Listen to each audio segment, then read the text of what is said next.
मैं तो एक ही बात सचिन पायलट को सलाह देना चाहता हूँ कि अपने भावी भविष्य के लिए भारतीय जनता पार्टी ज्वाइन कर। जहाँ तक अशोक गहलोत जी है, सचिन पायलट को कुछ नहीं मिला, ये स्पष्ट, और ये सचिन पायलट जी ने भी समझ लेना चाहिए। और जहाँ तक कांग्रेस केंद्र नेतृत्व का सवाल है, वो इस समय अशोक गहलोत जी को डिस्टर्ब करने के मूड में नहीं है, और मूड में भी नहीं है, और डिस्टर्ब करने की शक्ति भी नहीं है, विल पावर भी नहीं लगता मुझे। इस विषय में खतरनाक गंदी राजनीति हो रही है, ये स्पष्ट है, और एक तरह से राजस्थान की जनता के साथ, राजस्थान के युवाओं के साथ धोखा हो रहा है। यहाँ तक पायलट भी बोल चुके कि अगर अशोक जी चाहते हैं तो ये तो खुल जाता है एक दिन में। अफसर तो इनके ही है, करने वाले भी यही है, सरकार भी यही है। अब यही कह रहे हैं कि हम खोलने वाले हैं, तो भाई खोल दो ना। अपने राजस्थान में जो आपने चुनाव में वायदा किया था, बीच में मैंने टीवी पे देखा कि राजस्थान के विद्यार्थी, स्टूडेंट्स और यूथ हजारों की संख्या में धरना दे रहे हैं, मोर्चा दे रहे हैं, लाठीचार्ज हो रही है, आंदोलन हो रहे हैं, बंद हो रहे हैं। तो भाई आपने जो वायदा किया ना, उनको पूरा कर लो। अब गुजरात में जाके बोले मैं गुजरात को राजस्थान बना दूंगा। यही मनमोहन सिंह जी प्रधानमंत्री थे 10 साल तक, देश हिला ही नहीं और वो बोले ही नहीं। और यही प्रधानमंत्री नरेंद्र मोदी जी है जो देश भी हिल रहा है, विकास भी हो रहा है और विश्व भी हिल रहा है। तो कुल मिला के व्यक्ति के ऊपर निर्भर है। राजस्थान में वसुंधरा जी ने बहुत अच्छा काम किया, कोई दो राय नहीं। अपने क्या नाम है अध्यक्ष जी का, सतीश जी बहुत अच्छा संगठन चला रहे हैं, उसमें कोई दो राय नहीं। और भी मंत्री लोग हैं, कोई दो राय नहीं, सब काम अच्छा कर रहे हैं। परंतु पार्टी नेतृत्व के दृष्टि से काम करता है, उसके आधार। हरियाणा का आप उदाहरण लो ना, हरियाणा के पिछले जो चुनाव हुए तो फेसलेस बिना मुख्यमंत्री के चुनाव लड़े ना, और बीजेपी जीती। महाराष्ट्र बीजेपी के वरिष्ठ उपाध्यक्ष और प्रवासी राजस्थान के चेयरमैन राज के पुरोहित हमारे साथ में बातचीत करने के लिए मौजूद हैं। आज वो जालोर के सांचौर दौरे पर हैं। सर, आप पिछले 2 दिन से जालोर के सांचौर दौरे पर हैं। यहाँ पर आपने देखा होगा कि यहाँ की जो सड़कें हैं जालोर की, चूँकि आप सिरोही से बिलोंग करते हैं तो आप सिरोही भी जाते हैं, प्रदेश में जाते रहते हैं, तो जालोर की जो सड़कें का जो हाल है उसको लेकर सर क्या कहेंगे, कौन जिम्मेदार है? सरकार जिम्मेदार तो सरकार है। तो मुझे लगता है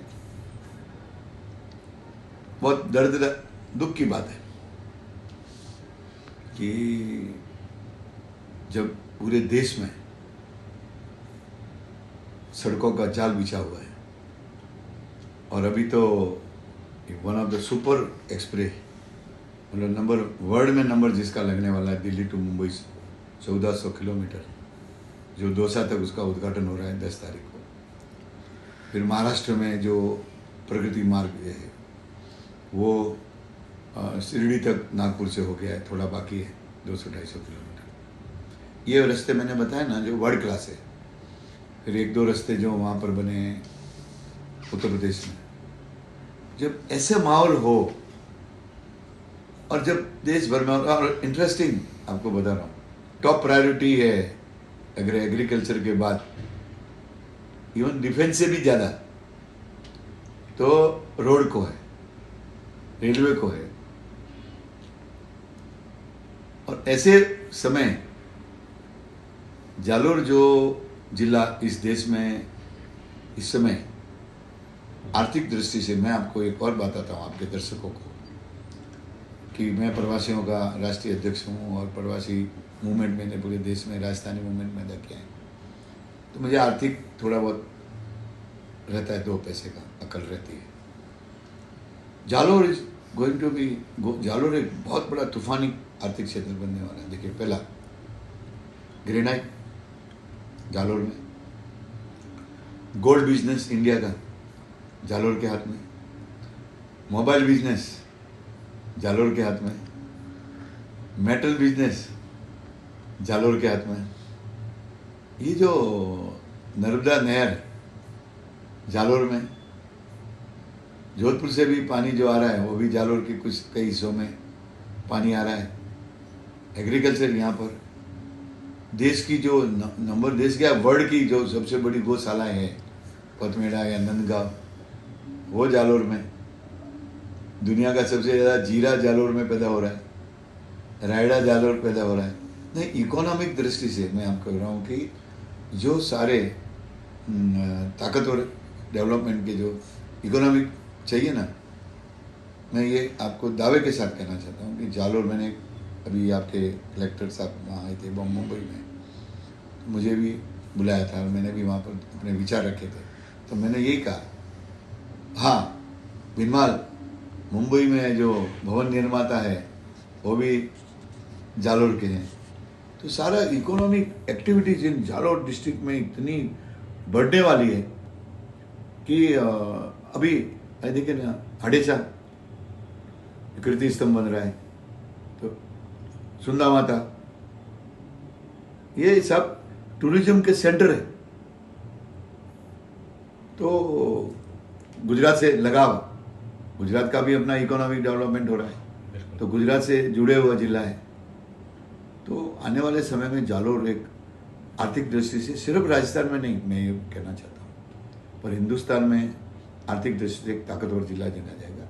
और ऐसे वक्त में ट्रांसपोर्ट इज मोस्ट इम्पोर्टेंट। प्रवासी भी आते हैं, व्यापार का भी ट्रांसपोर्ट होता है। तो मुझे लगता है कि राजस्थान सरकार ने इस ओर ध्यान देने की आवश्यकता है और यहाँ के लोगों की भावना भी समझनी है। प्रवासी भी हम लोग है ना चर्चा करते हैं, तो राजस्थान सरकार ने इस बात को समझनी चाहिए। सर, आपने सरकार को जिम्मेदार ठहराया, लेकिन सांचौर के अलावा जो 4 विधानसभा है जिस पर पिछले काफ़ी समय से भाजपा का कब्जा है, भाजपा के एमएलए जीते। लास्ट साल भाजपा की जो सरकार थी वसुंधरा राजे की, तो उस समय भी सड़कें का निर्माण नहीं हुआ। तो क्या आप वसुंधरा राजे को भी इसमें जिम्मेदार ठहराए? नहीं, मैं सही मायने में बताऊं, मैं कोई इस समय राजनीतिक दौरे पे नहीं हूँ। मैं इस और ना कोई आगे कोई लोकसभा या विधानसभा के चुनाव है। मैं इस समय धार्मिक दौरे पर हूँ। मैं ये कहना चाहूँगा कि राजनीति में न जाते हुए एमएलए से मेरी बात हुई है, इसके लिए मैं बोल रहा हूँ।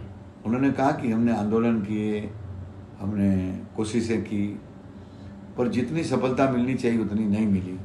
और हो सकता है कि वहाँ पर बीजेपी के एमएलए होने के कारण अशोक गहलोत जी की कृपा दृष्टि कम रही हो, पर कुल मिला के स्थिति तो एक ही है कि राजनीति न करते हुए हम प्रवासी हो या दर्शनार्थी हो, व्यापारी हो या उद्योगपति हो, सड़कों से तो खपाइए। अभी मुझे सादड़ी जाना है ना, तो हर कोई मुझे बोल रहा है ये रास्ता मत लेना, ये रास्ता मत लेना, लंबा घूम के जाओ। कोई मुझे आबू रोड से जाने को सलाह दे रहा है, कोई जसवंतपुर से जाने को सलाह दे रहा है, कोई कालंदरी होके सिरोही होके जाने की सलाह दे रहा है। अर्ज का मतलब ये हुआ कि मैं कुछ 2 साल पहले एक कार्यक्रम में आया था।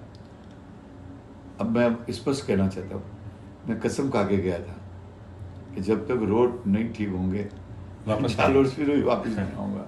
ये धार्मिक कार्यक्रम में मैं जो परेशान हुआ, बीमार पड़ गया। सर, कुछ समय के बाद में राजस्थान के अंदर विधानसभा के चुनाव होने, यहाँ पर अभी पेपर लीक का मामला हुआ था, आपके ध्यान में होगा। राजस्थान में कई आंदोलन हुए, युवाओं के साथ में जो कठारघात किया यहाँ की कांग्रेस सरकार ने, उसको लेकर किरोड़ीलाल मीणा है, भाजपा के जो नेता है, वो लगातार धरना प्रदर्शन कर रहे हैं। किरोड़ीलाल मीणा को क्या सफलता मिलेगी रेट वाले मामले में? 2 बातें हैं। किरोड़ीलाल को, मीणा जी को तो सफलता मिलेगी ही मिलेगी, उसमें 2 राय नहीं है। परंतु मैं अशोक जी से कहना चाहता हूँ कि खुले रूप से जांच करा दो ना। जो दोषी है, आज की तारीख में तो सब चीज़ें पता चलती है। इन्वेस्टिगेशन का स्टैंडर्ड इतना बढ़ गया है कि आप कुछ चीज़ें हम छुपती नहीं है। बिल्कुल। हाँ, तो ये गोलमाल, यहाँ तक पायलट भी बोल चुके कि अगर अशोक जी चाहते हैं तो ये तो खुल जाता है एक दिन में। अफसर तो इनके ही है, करने वाले भी यही है, सरकार भी यही है। अब यही कह रहे हैं कि हम खोलने वाले हैं, तो भाई खोल दो ना। बिल्कुल। कुल मिला के मुझे लगता है कि इस विषय में खतरनाक गंदी राजनीति हो रही है, ये स्पष्ट है। और एक तरह से राजस्थान की जनता के साथ, राजस्थान के युवाओं के साथ धोखा हो रहा है। मुझे एक इंटरेस्टिंग बात बोलेंगे, एक दिल्ली का कोई मीटिंग था, तो वहाँ पर अशोक जी भाषण दे रहे थे। गुजरात की मीटिंग थी, रोजगार दूंगा मैं, गुजरात को राजस्थान बना दूंगा, ये शब्द है, चैलेंज के साथ बोलता हूं, मैं गुजरात को राजस्थान बना दूंगा। तो हम सब पीछे जो राजस्थानी प्रवासी थे ना, तो गए थे। हम इसलिए नहीं गए कि हम कांग्रेस के कार्यकर्ता हैं, इसलिए गए कि अपने राजस्थान का मुख्यमंत्री की मीटिंग है, तो चलो चलते हैं, बातचीत करते हुए, चाय पीते हुए। चले मिलने के भी प्रयास किया, पर वो जल्दबाजी में तो कोई बात नहीं, ऐसी बात नहीं है। परंतु उन्होंने कहा कि मैं गुजरात को राजस्थान बनाऊं। अरे गुजरात में तो 24 घंटे बिजली है, गुजरात में तो बेस्ट रोड्स है, गुजरात तो औद्योगिक विकास में भारत में ही नहीं विश्व में आगे बढ़ रहा है, हर क्षेत्र में हो रहा है। आप वहां तो बेरोजगारी नहीं, आपके बेरोजगारी मिटा दूंगा। आप अपने राजस्थान में जो आपने चुनाव में वायदा किया था, बीच में मैंने टीवी पे देखा कि राजस्थान के विद्यार्थी, स्टूडेंट्स और यूथ हजारों की संख्या में धरना दे रहे हैं, मोर्चा दे रहे हैं, लाठीचार्ज हो रही है, आंदोलन हो रहे हैं, बंद हो रहे हैं। तो भाई आपने जो वायदा किया ना, उनको पूरा कर लो। बिल्कुल। आप गुजरात में जाके बोले मैं गुजरात को राजस्थान बना दूंगा। सर, आप महाराष्ट्र में कैबिनेट मिनिस्टर रहे हैं, और चूंकि यहाँ पर जो यहाँ गहलोत सरकार के जो मिनिस्टर हैं, वो सरकार से खपा है। वो कह रहे हैं कि हमारा काम नहीं हो रहा है, सीएमओ में अधिकारी हैं वो मुख्यमंत्री से मिलने नहीं देते हैं। क्या ऐसा वहाँ भी होता है आपके प्रदेश में? दो बातें हैं, एक तो व्यक्ति पे भी निर्भर करता है कि आप मिनिस्टर तो बन गए, परंतु कभी कोई जाति के कोटे पे मिनिस्टर बने हो या सिफारिश पे बने हो, योग्यता के आधार पे नहीं बने या जनाधार के आधार पे नहीं बने हो। अगर जनाधार के आधार पे बने हो, योग्यता के आधार पे बने हो, काम के आधार पे बने हो, तो आपकी सुनवाई होगी। परंतु अगर आप जाति के आधार पे बने हो, सिफारिश के आधार पे बने हो, अयोग्य हो और आप बने, तो वो फिर राजस्थान हो या महाराष्ट्र हो, स्थिति पूरे देश में एक जैसी है। जो कुछ काम करवा के ले लेते हैं वो ले लेते हैं, और जो लोग अयोग्य है या इतनी ताकत नहीं रखते, तो इसलिए ये जो आपका प्रश्न है ना, ये प्रदेशों से जुड़ा हुआ नहीं है, ये व्यक्ति से जुड़ा हुआ है कि व्यक्ति कितना ताकतवर है, उसके आधार पे। कई लोगों के पास पावर नहीं होता, पोस्ट नहीं होती। आप देखें नहीं, कई सारे एमएलए नहीं होते पर एमएलए से पावरफुल होते हैं, कई एमपी नहीं होते पर एमपी से पावरफुल होते हैं, उनके काम हो जाते हैं, प्रशासन कर लेता है, वो करवा के लेते हैं। तो ये व्यक्ति पर निर्भर करता है। यही मनमोहन सिंह जी प्रधानमंत्री थे 10 साल तक, देश हिला ही नहीं और वो बोले ही नहीं। और यही प्रधानमंत्री नरेंद्र मोदी जी है, जो देश भी हिल रहा है, विकास भी हो रहा है और विश्व भी हिल रहा है। तो कुल मिला के व्यक्ति के ऊपर निर्भर करता है। सर, आप राजस्थान में शुरू से बिलोंग करते हैं, चुनाव सर पर है। भाजपा किसके नेतृत्व में चुनाव लड़ेगी? सतीश पूनिया प्रदेश अध्यक्ष है और वसुंधरा राजे जो कि पूर्व मुख्यमंत्री रह चुकी है और बहुत दमदार लीडर माने जाते हैं राजस्थान के, तो नेतृत्व किनका रहेगा? आप क्या मानते हैं? मेरा जहाँ तक मानना है कि भारतीय जनता पार्टी की इस समय जो देश में पॉलिसी चल रही है ना, वो नरेंद्र मोदी के चेहरे पर चुनाव लड़ने की है। वो तेलंगाना हो या आंध्रा हो या कर्नाटक हो या राजस्थान हो, गुजरात में किसके चेहरे पर चुनाव लड़ेगा? नरेंद्र मोदी के। तो और अभी बीच में जब अमित शाह साहब आए थे, तो उन्होंने भी कहा कि राजस्थान के चुनाव तो प्रधानमंत्री जी के चेहरे पर चुनाव लड़ेंगे। ये एक समय कांग्रेस के टाइम में था, जब सारे चुनाव इंदिरा जी के नाम पे चुनाव लड़ते। तो लोकतंत्र में ये होता है, the leader who leads the country, leader who leads the country, उसके आधार पर ही जनता वोट करती है। अमेरिका में आप देखिए राष्ट्रपति के चुनाव है, तो वहाँ भी व्यक्ति कौन है उसके आधार पर वोट होते हैं। तो राजस्थान में वसुंधरा जी ने बहुत अच्छा काम किया है, कोई दो राय नहीं। अपने क्या नाम है अध्यक्ष जी का? सतीश जी बहुत अच्छा संगठन चला रहे हैं, उसमें कोई दो राय नहीं।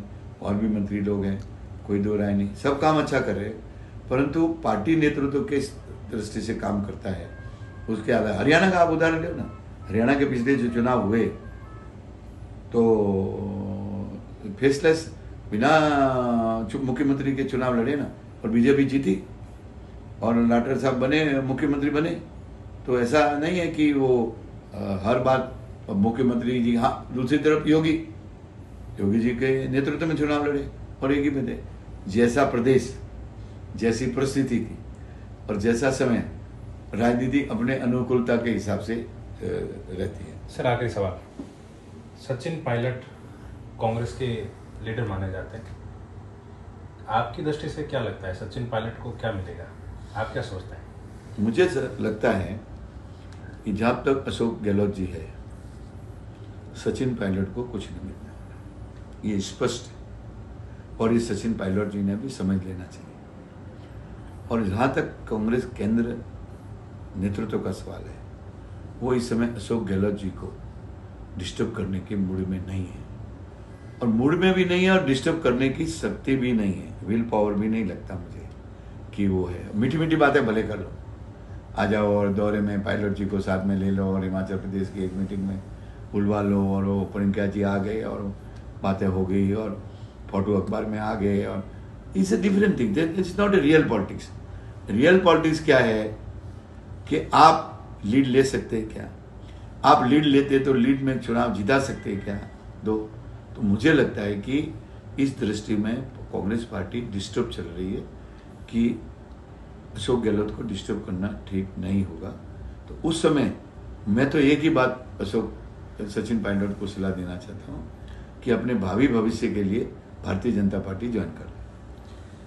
तो ये थे राज के पुरोहित, जो कि महाराष्ट्र भाजपा के वरिष्ठ नेता माने जाते हैं, और जो प्रवासी राजस्थान की उनकी आवाज़ बनकर महाराष्ट्र के अंदर उनकी आवाज़ बन चुके हैं, और जो प्रवासी शब्द है वो इनकी देन मानी जाती है।